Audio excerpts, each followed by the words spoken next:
Hello hi. ഇന്ന് ഞങ്ങൾ വെളിയിൽ പോകണം. അതുകൊണ്ട് രാവിലെ എണീറ്റ് ജോലിയെല്ലാം ചെയ്യാമെന്ന് വിചാരിച്ചു. രാവിലെ എൻ്റെ കുളിയൊക്കെ കഴിഞ്ഞായിരുന്നു. മോള് കോളേജിൽ പോയി. അത് കഴിഞ്ഞിട്ട് പിന്നെ എന്നും ഞാൻ കിടന്ന് ഉറങ്ങലാണ് പതിവ്. പക്ഷേ ഇന്ന് കുറച്ച് നേരത്തെ ജോലിയൊക്കെ കഴിഞ്ഞാൽ എൻ്റെ തീർത്തങ്ങ് വയ്ക്കാമെന്ന് വിചാരിച്ച് ജോലിയൊക്കെ, അതുകൊണ്ട് ഞാൻ കഴിച്ചതാണ്. ഇത് ഇന്നലെ ബുക്ക് വാങ്ങാൻ പോയപ്പോൾ ബുക്ക് വാങ്ങാൻ പോയപ്പം കണ്ട ഒരു കമ്മലാണ്. അടിപൊളി കമ്മൽ. കമ്മലൊക്കെ കിട്ടിക്കഴിഞ്ഞാൽ എനിക്കതിട്ട് ചാർത്തിയില്ലെങ്കിൽ ഒരു സമാധാനമില്ല. ഇതൊരു വെള്ള കമ്മൽ, സ്റ്റോണുള്ള അടിപൊളി കമ്മലാണ്. പിന്നെ ഇതൊന്ന് ഇന്ന് 2 ദിവസം ഇട്ട് ആട്ടിക്കൊണ്ട് നടക്കാമെന്ന് വിചാരിച്ചു. കമ്മലൊക്കെ എവിടെ കണ്ടാലും ഞാൻ ചാടി വീഴുന്ന് വാങ്ങിക്കും. സാധാരണ ഗണേശ ചതുർത്ഥിക്കാണ് ഇതൊക്കെ ഒരുപാട് വാങ്ങി വയ്ക്കൽ. അപ്പം ഇതൊക്കെ ഇങ്ങനെ ഇട്ട് ഞാൻ വിചാരിച്ചു ആദ്യം ജോലിയൊക്കെ ഒന്ന് വേഗം ചെയ്ത് തീർക്കാമെന്ന് വിചാരിച്ചു. കുറച്ച് സാമ്പാർ വയ്ക്കണം. കുക്കറിൽ കുറച്ച് പരിപ്പൊക്കെ ഇട്ട് അടുപ്പിലോട്ട് വെച്ചു. ചോറും കറികളും എല്ലാം വെച്ചിട്ട് പോയി കഴിഞ്ഞാൽ പിന്നെ വന്നിട്ട് പിന്നെ കിടന്ന് ചെയ്യണ്ടല്ലോ. സപ്പോസ് ലേറ്റായി കഴിഞ്ഞാൽ നമുക്ക് ഒരു സമാധാനം കിട്ടും. പിന്നെ കുറച്ച് പച്ചക്കറിയൊക്കെ വാങ്ങിയതിരിപ്പുണ്ടായിരുന്നു. അതൊക്കെ എടുത്ത് സാമ്പാറിനും ഇന്ന് ഉണക്കമീൻ കറി വയ്ക്കാമെന്ന് വിചാരിച്ചു. അതിനെല്ലാം ചെയ്യാമെന്ന് വിചാരിച്ചതാണ്. മുരിങ്ങയ്ക്ക ഓൾറെഡി എൻ്റെ ഫ്രിഡ്ജിലുണ്ടായിരുന്നു. ഇത് ഓർക്കാതെ ഞാൻ ഇന്നലെ മൊത്തം മുരിങ്ങയ്ക്കൊക്കെ റോഡിലെല്ലാം നടന്നു. ഒരുമാതിരി പട്ടിക്ക് വാലിൽ തീ പിടിച്ച കണക്കായിരുന്നു ഓട്ടം.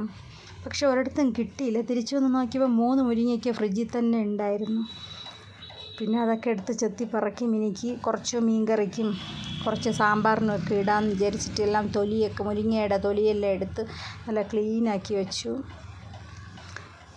എനിക്കിതാ പച്ചക്കറിയൊക്കെ അരിക്കുമ്പോൾ ഇങ്ങനെ നാട്ടിലത്തെ ഒരു സ്റ്റൈലിൽ ഇരുന്ന് അരിയുന്നതാണ് എനിക്കെളുപ്പം. ഈ കട്ടിംഗ് ബോർഡൊക്കെ വെച്ച് കട്ട് ചെയ്തെടുക്കാൻ എനിക്ക് പറ്റത്തില്ല.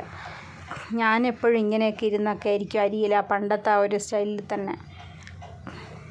എന്തോ ഒരു പഴഞ്ചൊല്ലുണ്ടല്ലോ, കാലം മാറിയാലും കോലം മാറില്ലെന്ന്, അതുപോലത്തെ ഒരു കണക്കാണ്. ഇത് ഇന്നലെ വാങ്ങിയൊരു ടവലായി. എപ്പോഴും ഈ കൂറ കാണിക്കണ്ടല്ലോ എന്ന് വിചാരിച്ച് കുറച്ച് 2-3 നല്ല ടവലൊക്കെ വാങ്ങി പിടിക്കാനൊക്കെ. പിന്നെ കുറേ പച്ച കത്തിരിക്കയും മുരിങ്ങയ്ക്കൊക്കെ അരിഞ്ഞു വെച്ചു. അത് ഉണക്കമീൻ ഇടാൻ വേണ്ടിയിട്ടാണ്. നാട്ടിൽ നിന്ന് വന്നപ്പം കുറച്ച് ഉണക്കമീൻ കൊണ്ടുവന്നായിരുന്നു. അതിൽ പച്ച കത്തിരിക്ക ഇട്ട് വെച്ചാൽ അടിപൊളി ടേസ്റ്റായിരിക്കും.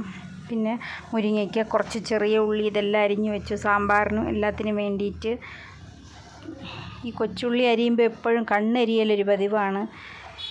പിന്നെ അത് ഈ ചെറിയ ഉള്ളി ഫ്രിഡ്ജിൽ വെച്ചിട്ട് എടുത്തു കഴിഞ്ഞാൽ കണ്ണെരിയത്തില്ല എന്ന് പറയും.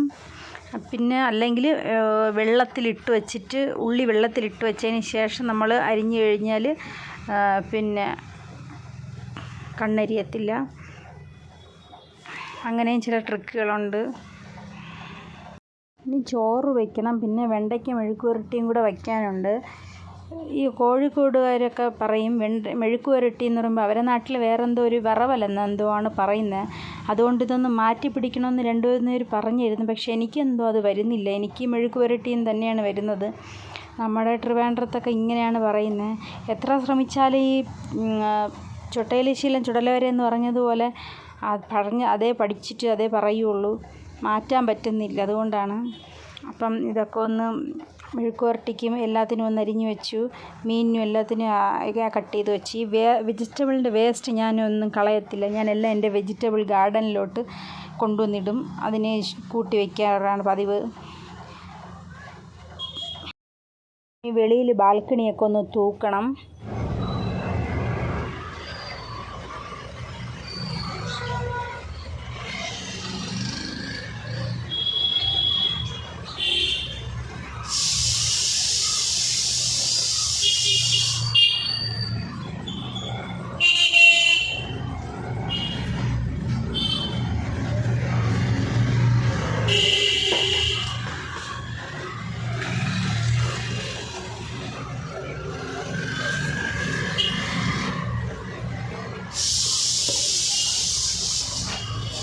രാവിലെ ഉറക്കമൊഴിഞ്ഞ് വരുമ്പോൾ തന്നെ ഒരു സുഖമാണ്. ഉറക്കമൊഴിഞ്ഞിട്ടിരിക്കുമ്പോഴത്തേക്ക് എൻ്റെ വീട്ടിൽ നിറച്ച് കിളികളൊക്കെ വെച്ചിട്ടുള്ളതുകൊണ്ട് രാവിലെ കിളിയുടെ സൗണ്ടും ആ ചെടികളും എല്ലാം കണ്ടുകൊണ്ടിരുന്ന് ചായയൊക്കെ കുടിക്കുക. അടിപൊളി സ്ഥലമാണ് അവിടെ. ഞാനൊരു ചെറിയൊരു വാട്ടർഫാൾസ് എല്ലാം വെച്ചിട്ടുണ്ട്. അത് ഞാനൊരു ദിവസം വീഡിയോ ഇടാം അതെല്ലാം. പിന്നെ വേഗം കയറി വന്ന് അരിയെടുപ്പത്തൊക്കെ ഇട്ടു. അങ്ങനെ പിന്നെ കുറച്ച് ഭയങ്കര വിശപ്പ്.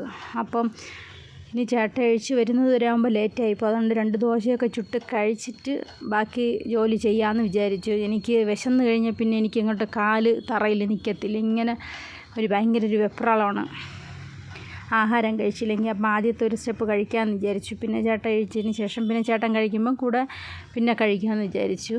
അങ്ങനെ ഞാൻ ദോശ കല്ലൊക്കെ എടുത്ത് വെച്ചു ദോശ ചുടാൻ വേണ്ടിയിട്ട്. പിന്നെ 2-3 ദോശയൊക്കെ ചുട്ടു. അപ്പോൾ സാമ്പാർ വെച്ച് തീർന്നിട്ടില്ലായിരുന്നു. അതുകൊണ്ട് ഇന്നലെ രാത്രി ഉണ്ടാക്കിയ ചമ്മന്തി കുറച്ചിരിപ്പുണ്ടായിരുന്നു. അത് വെച്ചിട്ട് അഡ്ജസ്റ്റ് ചെയ്യാമെന്ന് കരുതി 2-3 ദോശയൊക്കെ ചുട്ട് ആ ചമ്മന്തിയും കൂടെ സൈഡിലോട്ടൊക്കെ വെച്ചിട്ട് അത് വെച്ച് കഴിക്കാൻ തുടങ്ങി. രാവിലെ ഉറക്കം എണീക്കുന്ന ദിവസം ഇങ്ങനെയാണ്. ഒരുപാട് വിശപ്പാണ്. രാവിലെ എഴുന്നേൽക്കുമ്പോൾ പിന്നെ ഒരു ഗ്ലാസ് ചായയോ പാലെന്തെങ്കിലും അതങ്ങനെ കുടിക്കും. പിന്നെ മോൾക്ക് ബ്രേക്ക്ഫാസ്റ്റ് കൊടുക്കുമ്പോൾ ഒരു സ്റ്റെപ്പ് അപ്പോഴ് കഴിക്കും. പിന്നെ ചേട്ടന് കൊടുക്കുമ്പോൾ അപ്പം പിന്നെയും ഒരു പ്രാവശ്യം കൂടെ കഴിക്കും. മറ്റേ ലേറ്റായിട്ട് ഉറങ്ങി കഴിച്ച് കഴിഞ്ഞാൽ ഈ ആഹാരക്രമം ഒന്ന് കുറയ്ക്കാമായിരുന്നു എന്ന് എനിക്ക് പലവട്ടവും തോന്നിയിട്ടുണ്ട്. പക്ഷേ എന്തോ അതിനൊന്നും പറ്റാറില്ല. ജീവിക്കാൻ വേണ്ടി തിന്നുന്നോ തിന്നാൻ വേണ്ടി ജീവിക്കുന്നോ എന്ന് ചോദിച്ചാൽ ഞാൻ പറയും തിന്നാൻ വേണ്ടി ജീവിക്കുന്നവളാണ് ഞാനെന്ന്. അതാണ് എൻ്റെ ഒരു സ്വഭാവം. പിന്നെ ആഹാരം കഴിക്കുമ്പോൾ സ്പീഡായിട്ട് കഴിക്കും. ഞാൻ കഴിക്കണ കാണുമ്പോഴേ ചേട്ടനും മോളുമൊക്കെ പറയും അമ്മ ഒന്ന് പതുക്കെ കഴിക്ക്, അമ്മ എന്നല്ലേ കഴിക്കണേന്നൊക്കെ മോളൊക്കെ പറയാറുണ്ട്. പക്ഷേ എനിക്കെന്തോ സ്പീഡായിട്ട് പട്ടി വാരി തിന്നും പോലെ ഞാനങ്ങ് വച്ചങ്ങ് തിന്നും. എനിക്ക് ആഹാരമൊക്കെ വേഗം കഴിച്ച് തീർക്കണം. വച്ച് കഴിക്കുമ്പോഴത്തേക്ക് വിശപ്പില്ലായ്മ പോലെ തോന്നും. വേഗം കഴിച്ചാൽ കുറച്ച് കൂടുതൽ കഴിക്കാമെന്നൊരു പോളിസി കൂടെ എനിക്കുണ്ട്. അതുകൊണ്ട് ഞാനങ്ങ് വേഗം വായ്ക്കകത്താക്കും. പിന്നെ ചോറ് അരിയെടുപ്പത്തിനെല്ലാം തിളപ്പിച്ച് കുക്കറിലോട്ട് വറുത്ത്. ഈ കുക്കർ നാട്ടിൽ നിന്ന് വാങ്ങിയതാണ്. ഇവിടെ ഞാൻ അധികം കണ്ടിട്ടില്ല ഇവിടെയൊന്നും കടയിൽ.